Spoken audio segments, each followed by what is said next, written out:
Haleluya, salam sejahtera di dalam kasih Tuhan Yesus Kristus. Kembali lagi kita di dalam GPDI Film Latimas Menyapa. Mari saudara yang kekasih dalam Tuhan, kita melihat firman Allah di dalam Efesus pasal yang kelima, ayat yang ke-15 sampai ayat yang ke-18. Sekali lagi, Efesus pasal yang kelima, ayat yang ke-15 sampai ayatnya yang ke-18. Demikianlah firman Tuhan. Karena itu perhatikanlah dengan saksama bagaimana kamu hidup. Jangan seperti orang bebal, tetapi seperti orang arif. Dan pergunakanlah waktu yang ada, karena hari-hari ini adalah jahat. Sebab itu janganlah kamu bodoh, tetapi usahakanlah supaya kamu mengerti kehendak Tuhan. Dan janganlah kamu mabuk oleh anggur, karena anggur menimbulkan hawa nafsu. Tetapi hendaklah kamu penuh dengan roh. Saudara yang kekasih di dalam Tuhan, kita lihat di sini bahwa Rasul Paulus mengingatkan kepada jemaat yang ada di Efesus bahwa dia katakan, karena itu perhatikan dengan saksama bagaimana kamu hidup. Jangan seperti orang bebal, tetapi seperti orang arif. Saudara yang kekasih dalam Tuhan, di mana Rasul Paulus menginginkan jemaat yang ada di Efesus untuk mereka jangan seperti orang-orang yang bodoh. Rasul Paulus katakan, karena itu perhatikanlah dengan saksama bagaimana kamu hidup. Jangan seperti orang bebal. Bebal, saudara, itu berarti bodoh. Nah, saudara yang kekasih dalam Tuhan, di sini Rasul Paulus katakan bahwa mari kehidupan anak-anak Tuhan, kehidupan orang percaya, jangan seperti orang yang bodoh. Rasul Paulus katakan di dalam ayat ini, jangan kita hidup di dalam kebodohan.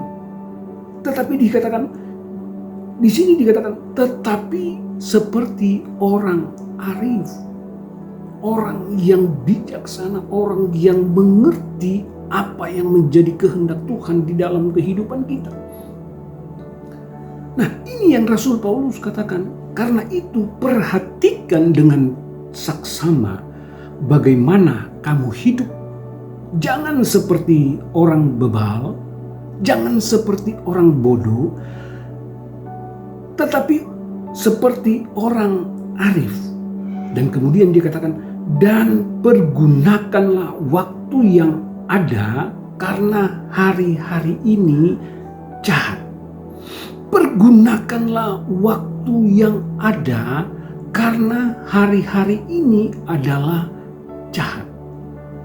Kita lihat saudara yang kekasih dalam Tuhan, bagaimana Rasul Paulus mengingatkan kepada kita untuk kita memperhatikan kehidupan kita, memperhatikan keberadaan kita, bagaimana kita beraktivitas, bagaimana kita melakukan segala sesuatu.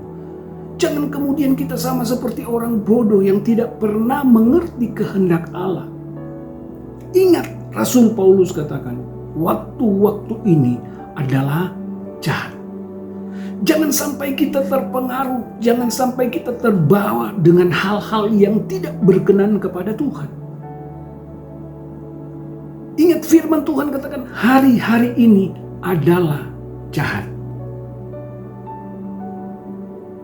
Sebab itu dia katakan, sebab itu janganlah kamu bodoh, tetapi usahakanlah supaya kamu mengerti kehendak Tuhan. Janganlah kamu bodoh, tetapi hendaklah kamu mengerti akan kehendak Allah. Bagaimana kita mau mengerti kehendak Allah? Kita harus hidup bergaul dengan Tuhan. Kita harus memiliki firman Allah yang memberikan satu kebenaran di dalam kehidupan kita untuk kita mengerti kehendak Allah di dalam kehidupan kita. Dan kemudian seterusnya dia katakan, dan janganlah kamu mabuk oleh anggur, karena anggur menimbulkan hawa nafsu, tetapi hendaklah kamu penuh dengan roh. Jangan kamu mabuk oleh anggur. Jangan kamu mabuk oleh keadaan, keinginan-keinginan dunia ini. Karena semuanya itu membawa kita pada hawa nafsu, membawa kita menjauhkan diri dari Tuhan. Tetapi firman Tuhan katakan, hendaklah kita penuh dengan roh. Kenapa? Karena roh itu yang akan memimpin kehidupan kita, membawa kita untuk mengerti, memahami apa yang menjadi kehendak Allah. Roh Kudus itu akan memimpin, membawa kita untuk memiliki apa yang dijanjikan oleh Tuhan di dalam kehidupan kita. Mari saudara yang kekasih dalam Tuhan, kita datang kepada Tuhan, percaya bahwa firman itu ya dan amin, dan Dia sanggup melakukan di dalam kehidupan kita.